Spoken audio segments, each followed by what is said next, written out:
चलिए सभी को गुड मॉर्निंग, गुड मॉर्निंग। चलिए आवाज़ आ रही, एक बार क्लियर कर दीजिए। आ रही है?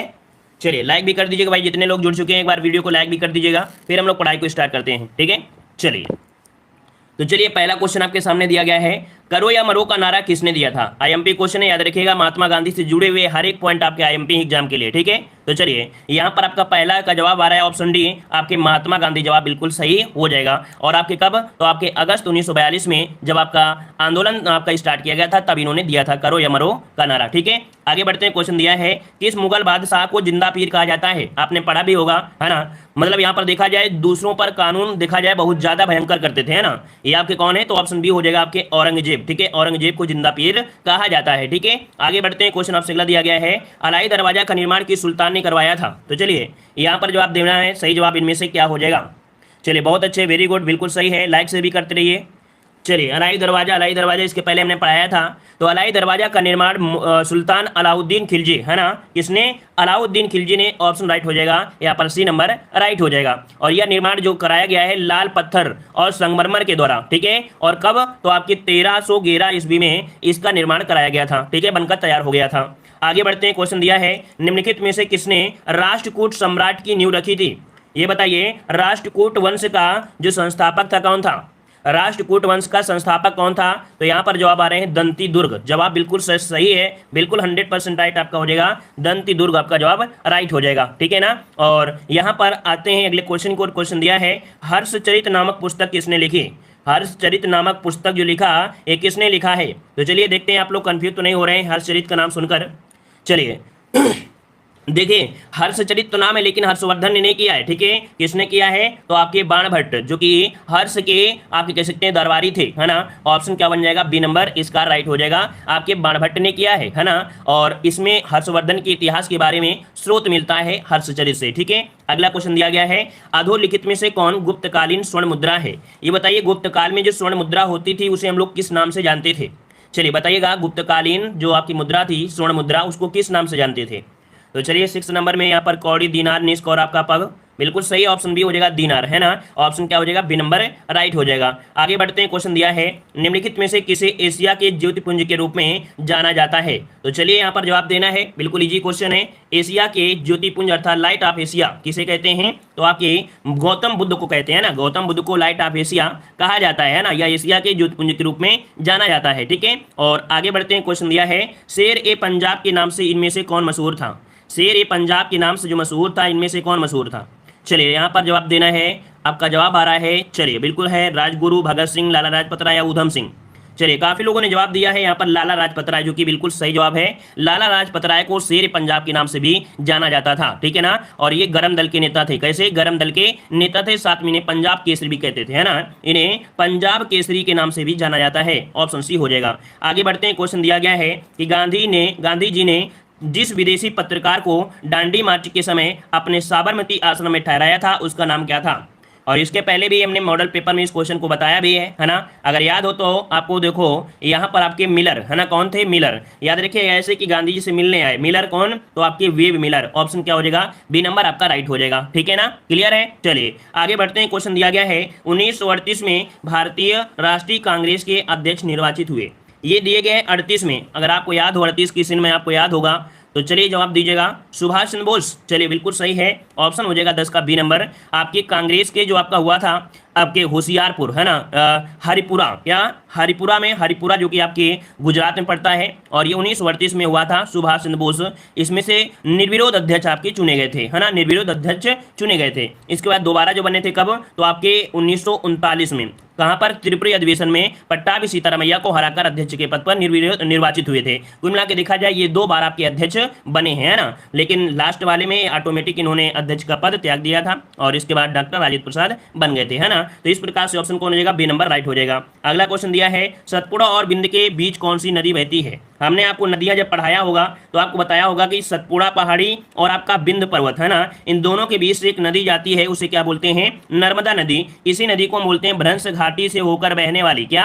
भ्रंश घाटी से होकर बहने वाली नदी कौन सी है? तो नर्मदा नदी आपकी है ना। और वहीं पर आपकी ताप्ती नदी भी क्या बहती है? भ्रंश घाटी से होकर बहती है। जो आपकी महानदी है वो भी भ्रंश में बहती है, जो दामोदर नदी है वो भी भ्रंश ही बहती है, अर्थात उस पठार से जो निकलती हैं कहीं ना कहीं पर्वत को चीरते हुए या उनके बीच से होकर रास्ता बनाकर निकलती हैं। बस ऑप्शन के अनुसार आपको लगाना होता है, और सबसे पहला ऑप्शन कौन होगा? नर्मदा होगा, फिर ताप्ती होगा, फिर दामोदर होगा, फिर गोदावरी होगा। ठीक है, चलिए आते हैं अगले क्वेश्चन को।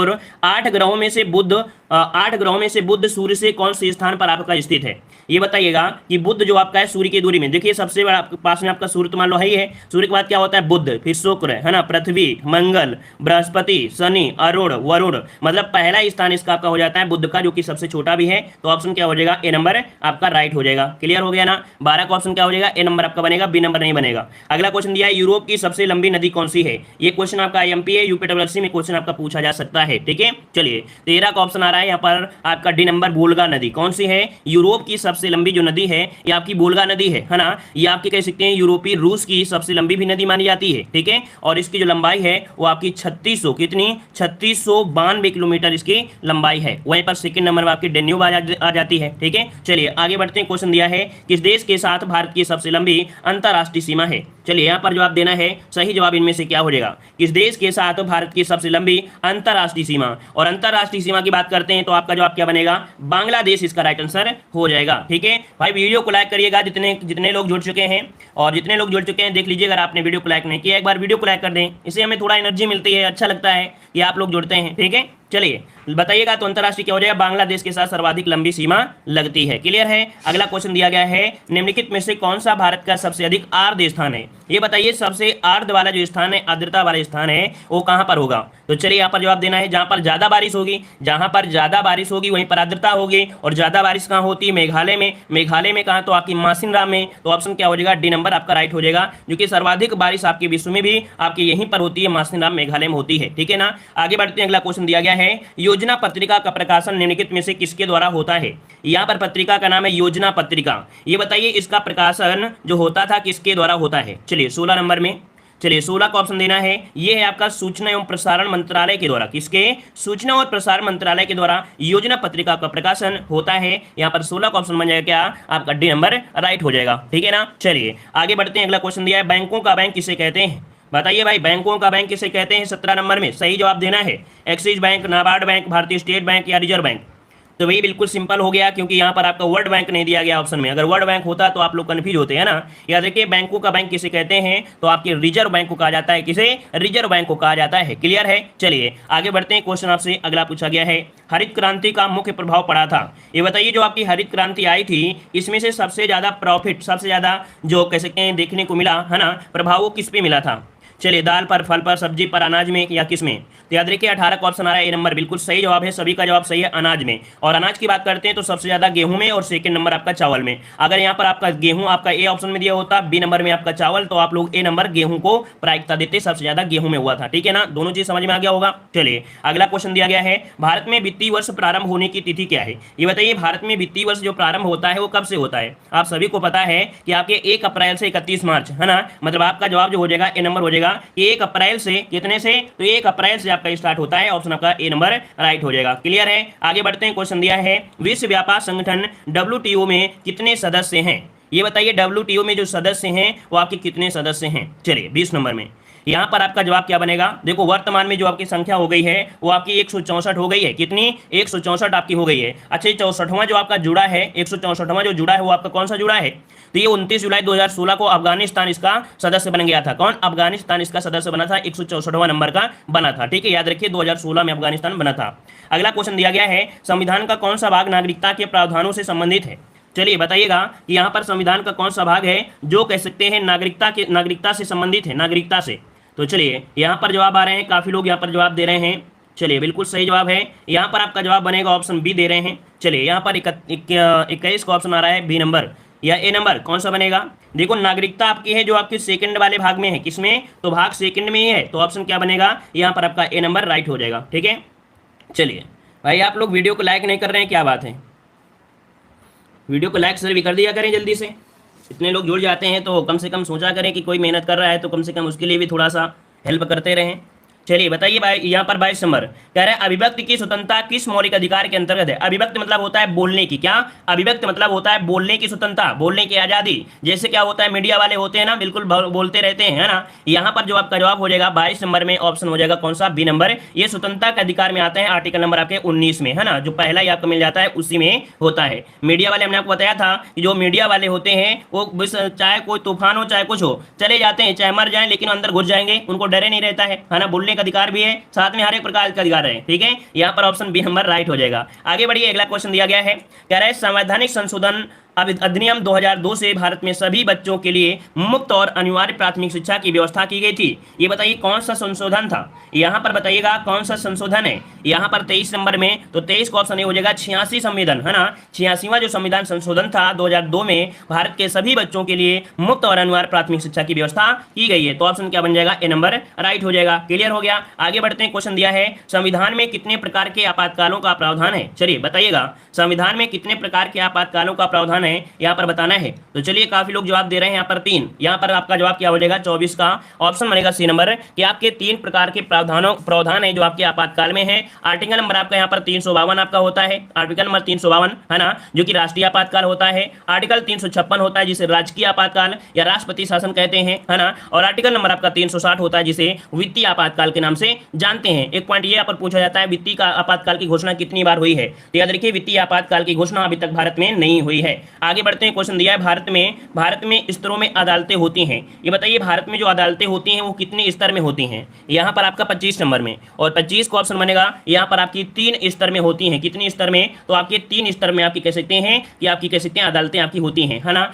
न्यायपालिका जो कि एक स्वतंत्र निकाय है जो कि कानून के अनुसार विभिन्न स्तरों पर आपके देश की जनता को न्याय को दिलाती है, ठीक है ना। तो यहाँ पर ऑप्शन कौन सा हो जाएगा, बी नंबर राइट हो जाएगा, ठीक है। आगे बढ़ते हैं, क्वेश्चन आपसे अगला पूछा गया है, यहाँ पर आपसे कह रहा है ध्वनि की तीव्रता का एसआई मात्रक क्या होता है। ध्वनि की तीव्रता का एसआई मात्रक जो होता है वो कौन सा होता है। तो चलिए यहाँ पर 26 का जवाब देना है। 26 का जवाब आ रहा है डेसिबल। यहाँ पर जवाब क्या हो जाएगा, डेसिबल। इसका राइट आंसर हो जाएगा डेसिबल आपका हो जाएगा, ठीक है ना। और यहाँ पर आगे बढ़ते हैं, क्वेश्चन आपसे अगला दिया है गन मेटल किस मिश्र धातु से निर्मित है। गन मेटल आपने नाम सुना होगा, हाई स्कूल में इंटर में कभी ना कभी आपने सुना ही होगा, है ना। गन मेटल जो आपका होता है किससे बनाया जाता है। चलिए गन मेटल में आपका क्या होता है, याद रखिए इसमें 88% कॉपर होता है। क्या 88% क्या होता है आपका, कॉपर होता है। उसी के साथ तांबा आपका 10% होता है, ठीक है। तांबा कितना होता है, 10%। और जिंक होता है इसमें से, तो आपका 2% आपका जिंक इसमें से होता है। तो आपका कौन सा जवाब बन गया 27 में, तो ऑप्शन ए नंबर इसका राइट हो गया। आगे बढ़ते हैं, क्वेश्चन दिया है कि ताजमहल किससे प्रभावित हो रहा है। आपने नाम सुना होगा ताजमहल की, उसकी सुंदरता उसकी चमक जो हो रही है धीरे धीरे कम हो रही है ना।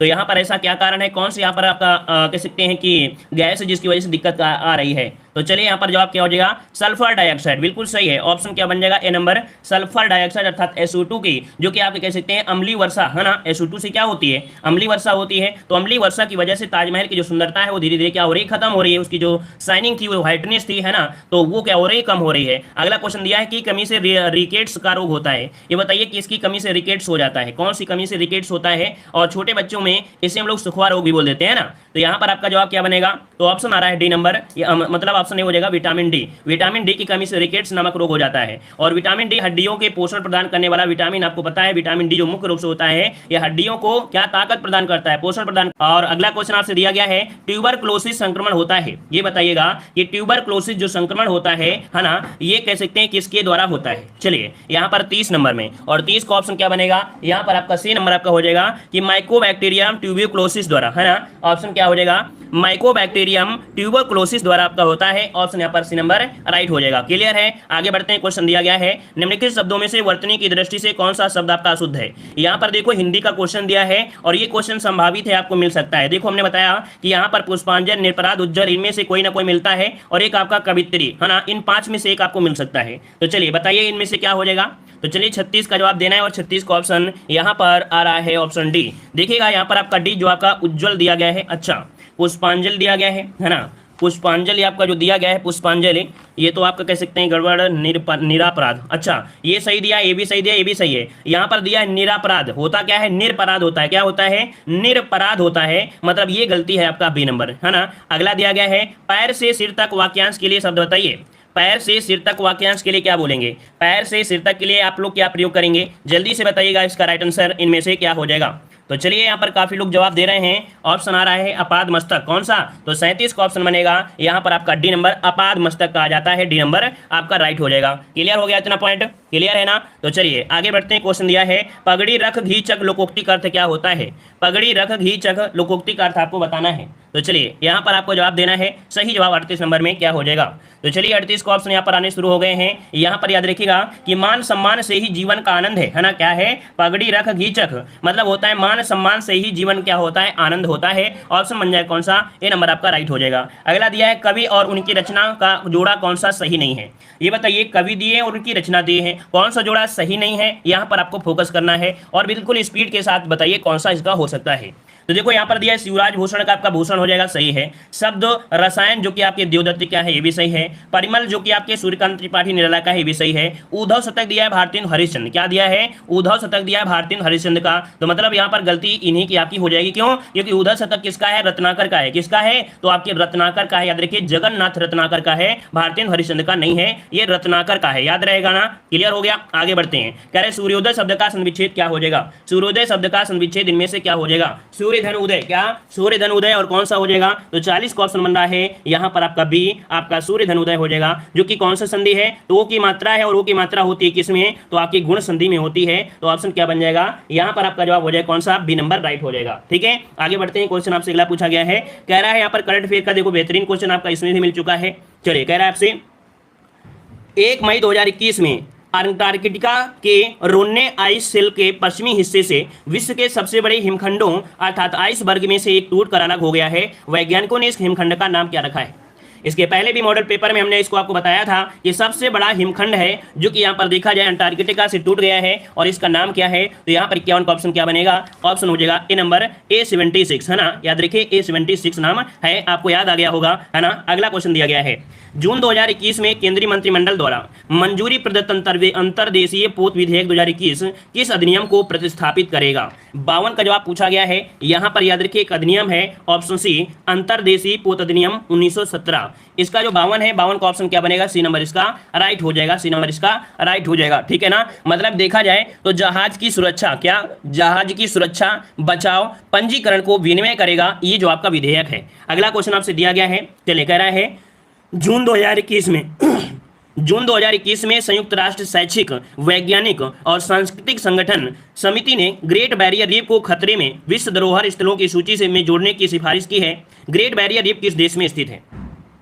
तो देखिएगा यहाँ पर ग्रेट बैरियर रीफ है, जिसे विश्व में मूंगे की चट्टाने के नाम से जानते हैं, और आप सभी को पता है कि ये कहाँ पर पड़ती है? तो आपके ऑस्ट्रेलिया में पड़ती है ना? बताने की कोई जरूरत नहीं थी, आपके ऑस्ट्रेलिया में है, जो कि ग्रेट बैरियर रीफ कहाँ पर है? आपके ऑस्ट्रेलिया में, है ना? और यहाँ पर देखा जाए ग्रेट बैरियर रीफ की वजह से आपका जो कह सकते हैं ऑस्ट्रेलिया है वो आपका सूखा भी हो जाता है, वहाँ पर बहुत दिन तक सूखा भी रहता है। चलिए आगे बढ़ते हैं। क्वेश्चन दिया गया है, अप्रैल 2021 में Adani ports and special economic zone ने किस पोर्ट्स में विश्व समुद्र होल्डिंग्स की 25% हिस्सेदारी का अधिग्रहण कर दिया है? यहाँ पर देखो दिया गया है कि कौन सा पर बंदरगाह है जो कि कह सकते हैं विश्व समुद्र होल्डिंग्स में 25% हिस्सेदारी का अधिग्रहण किया गया है। तो यहाँ पर आपका 54 नंबर में ऑप्शन बनेगा ए, ये आपका कृष्णापट्टनम पोर्ट। कौन सा है? कृष्णापट्टनम पोर्ट है, जो कि यहाँ पर देख सकते हैं कि आपके 25% हिस्सेदारी का अधिग्रहण यहाँ पर किया गया है। ठीक है, चलिए यहाँ पर आगे बढ़ते हैं। क्वेश्चन दिया गया है, कह रहा है आपसे यहाँ पर, चलिए कह रहा है मार्च 2021 में संपन्न UNESCO all England open badminton champions 2021 के पुरुष एकल का खिताब किसने जीता है? बताइएगा कि UNESCO all England open badminton champions का जो खिताब जीता है वो किसने जीता है? तो चलिए 55 का ऑप्शन क्या बनेगा? यहाँ पर ऑप्शन बनेगा सी, ये आपकी ली जीजिया। कौन है? इसको भी IMP है, इसको नोट कर लीजिएगा। अगर बैडमिंटन से आपका आता है तो क्वेश्चन यहाँ से आपका मिल सकता है। ये है आपकी ली जीजिया है। 55 का ऑप्शन क्या बनेगा? सी नंबर राइट हो जाएगा। ठीक है ना? इन्होंने डेनमार्क के विटर एक्सलेनेन को पराजित किया है। ठीक है, और ये जो अगले क्वेश्चन को आते हैं, क्वेश्चन दिया है कि जून 2021 में उखनागिन खुरेल सुख किस देश के राष्ट्रपति बने हैं? यहाँ पर देखो दिया है उखनागिन है ना, उख नागिन खुरेल सुख किस देश के राष्ट्रपति बने हैं? यहाँ पर 56 का जवाब देना है और 56 का ऑप्शन क्या बन जाएगा? B number. ये आपके मंगोलिया के हैं। कहाँ के भैया? मंगोलिया के हैं, यही कारण ऐसे नाम भी है, उख नागिन ना आपका नाम है, ठीक है, ऑप्शन बी हो जाएगा। अगला दिया गया है कि जून 2021 में institute for economics and peace द्वारा जारी वैश्विक शांति सूचकांक 2021 में कौन सा देश पहले स्थान पर रहा है? तो ये भी आप कह सकते हैं वैश्विक शांति सूचकांक दिया गया है और ये पूछा भी जा सकता है ना। यहाँ पर 57 का ऑप्शन जो बनेगा डी नंबर। यहाँ पर आइसलैंड जो रहा है इसमें से पहला स्थान मिला है, याद रखिएगा। क्लियर है ना इतना पॉइंट? और भारत को जो मिला है वो आपका 135वां रैंक, कौन सा? 135वां रैंक इनमें से मिला है। पहला स्थान आइसलैंड का है ना, दूसरा स्थान आपके न्यूजीलैंड का है और तीसरा आपका पुर्तगाल, ठीक है। और इसमें से अच्छा तीसरा स्थान डेनमार्क का है और चौथा है आपके पुर्तगाल का है और 135वां जो स्थान है वो आपके भारत को मिला है। आइए बढ़ते हैं अगले क्वेश्चन की ओर। भारत ने वित्त वर्ष 2020 और 21 में अब तक का सबसे अधिक एफडीआई प्रवाह आकर्षित किया है। यह एफडीआई प्रवाह राशि कितनी है? मतलब अब तक देखा जाए सबसे अधिक एफडीआई आया है ना, यहाँ पर 58 नंबर में। तो ऑप्शन आपका जवाब हो जाए कौन सा? ए नंबर। ये आपका है 81.72 बिलियन डॉलर, है ना, इतना एफडीआई आया। कुल मिला के हम लोग कह सकते हैं प्रत्यक्ष विदेशी निवेश।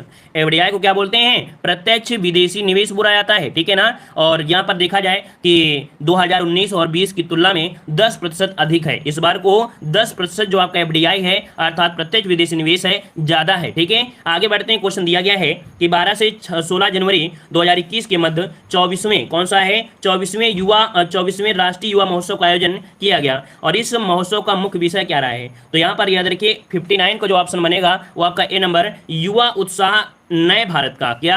युवा उत्साह नए भारत का ये मुख्य विषय इनमें से रहा है, याद रखिएगा, ठीक है, याद रहेगा। चलिए आगे बढ़ते हैं। क्वेश्चन आपसे अगला पूछा गया है, यहाँ पर दिया गया है अगला क्वेश्चन कि वर्ष 2020 का प्रतिष्ठित बुकर पुरस्कार किसे प्रदान किया गया है? यहाँ पर है बुकर पुरस्कार, याद रखिएगा। बुकर पुरस्कार भी आपसे पूछा जा सकता है ना। ये न्यूयॉर्क में जो कह सकते हैं बसे स्कॉटलैंड के लेखक हैं डगलस, कौन? डगलस स्टुअर्ट, इनको मिला है बुकर पुरस्कार। ये आईएमपी क्वेश्चन है, इसे आप लोग नोट करिएगा, ठीक है। आइए आते हैं हम लोग जीके के क्वेश्चन में और जीके में देखते हैं यहाँ पर आपका जवाब कह रहा है निम्नलिखित में से त्योहारों में से किसका अर्थ है मेरी मेकिंग ऑफ द गॉड्स?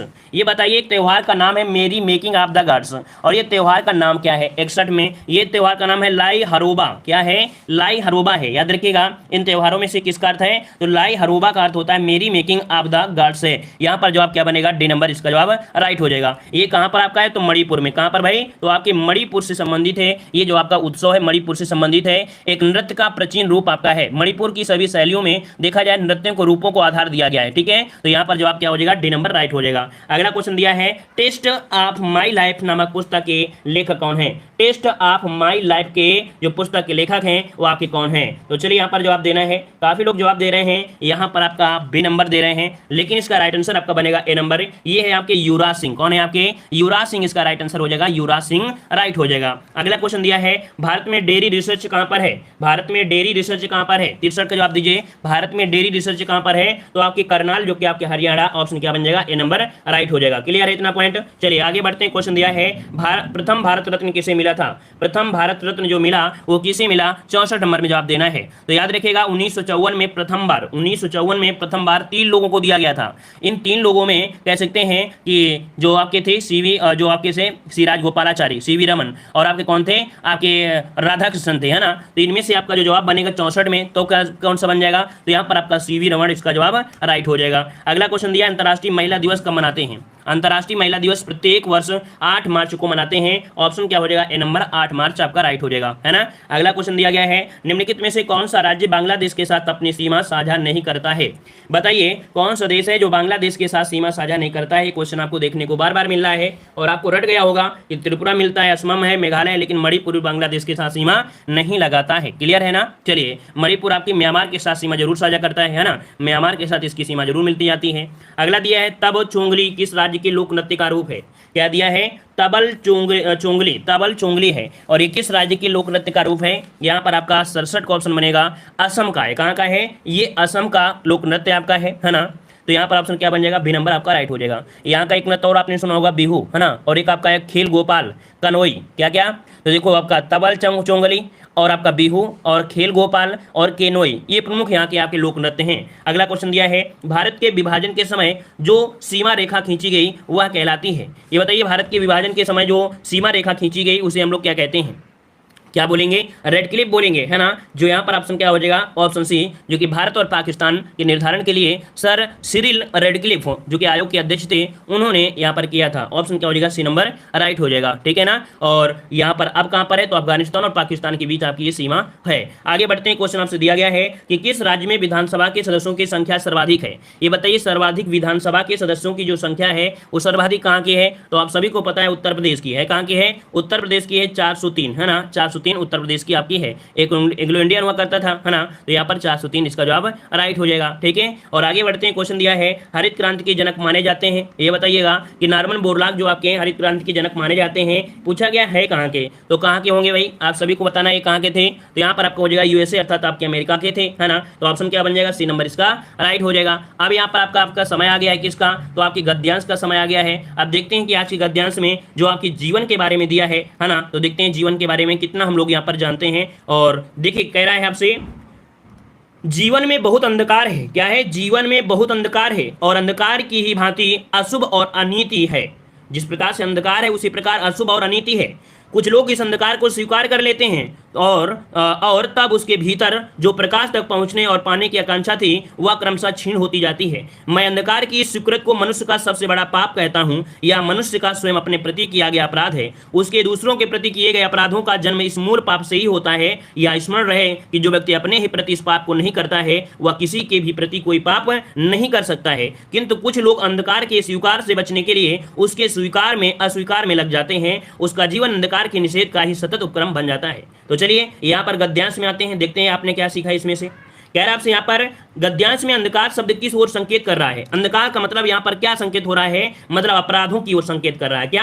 अपराधों की ओर संकेत कर रहा है। तो ऑप्शन क्या बनेगा यहाँ पर आपका सही नंबर। अगला क्वेश्चन आपसे दिया गया है, यहाँ पर देखो दिया है लेखक ने किसे सबसे बड़ा पाप कहा है? लेखक ने जो पाप कहा है सबसे बड़ा पाप किसे कहा है? बताइएगा कौन सा सबसे बड़ा पाप है? तो यहाँ पर अंधकार को जो स्वीकार कर लेता है, अंधकार को जो स्वीकार कर लेता है वही सबसे बड़ा पाप है, याद रखिएगा, है ना। अंधभक्त जो होते हैं ना उनकी बात नहीं मानना चाहिए, याद रखिएगा। अगला क्वेश्चन दिया है कि जब व्यक्ति स्वयं के प्रति किए गए अन्याय या शोषण के विरुद्ध आवाज नहीं उठाता है तो ऐसी स्थिति में क्या होता है? तो उससे दूसरों के प्रति अन्याय और शोषण को बढ़ावा मिलता है ना। मतलब कह सकते हैं स्वयं के प्रति अगर अन्याय शोषण हो रहा है और आवाज नहीं उठाता है तो उससे क्या होगा? दूसरों के प्रति भी क्या हो जाएगा? अन्याय होगा, शोषण को बढ़ावा मिलेगा। यहाँ पर ऑप्शन ए नंबर राइट हो जाएगा। अगला क्वेश्चन दिया है अंधकार का निषेध किस ओर संकेत करता है? अंधकार का निषेध, निषेध का अर्थ आप लोग जानते हैं।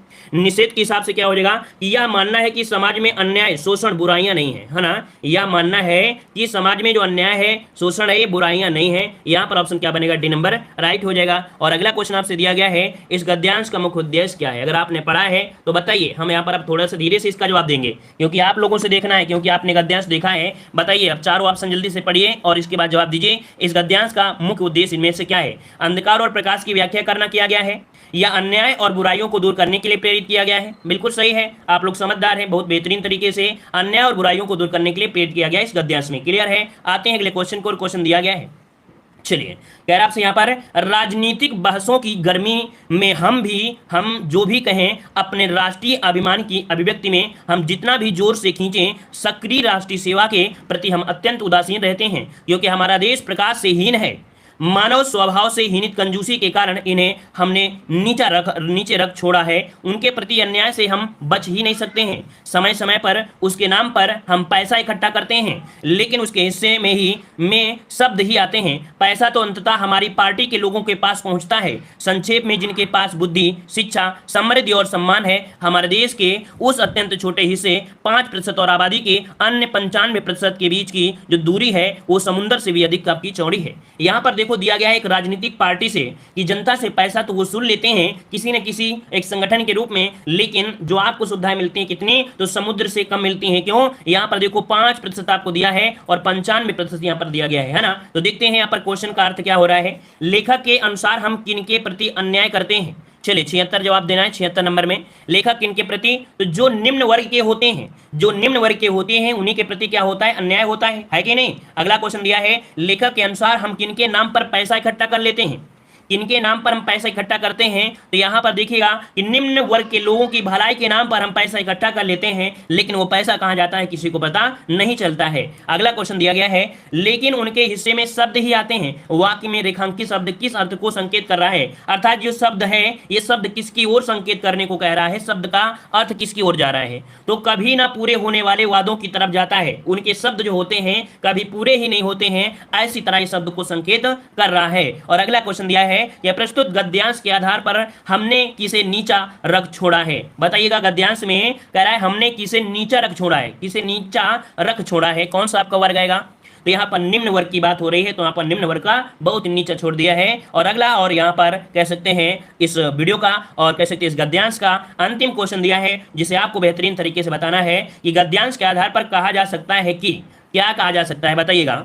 इस गद्यांश में हम लोग क्या कह सकते हैं, कह रहे संसाधनों का असंतुलन बंटवारा वर्ग भेद की खाई को बढ़ाता है ना। जो संसाधन होते हैं वो असंतुलित बंटवारा वर्ग भेद की खाई को बढ़ा देते हैं, ऊंचाई और गहराई को ये लोग बढ़ा देते हैं। तो ऑप्शन क्या हो जाएगा, बी नंबर आपका राइट हो जाएगा। तो इस प्रकार से ये आपका टेस्ट पेपर ठीक है ना। चलिए आगे बढ़ते हैं अगली क्लास में, ठीक है। धन्यवाद सभी को, जय हिंद, सभी को वंदे मातरम।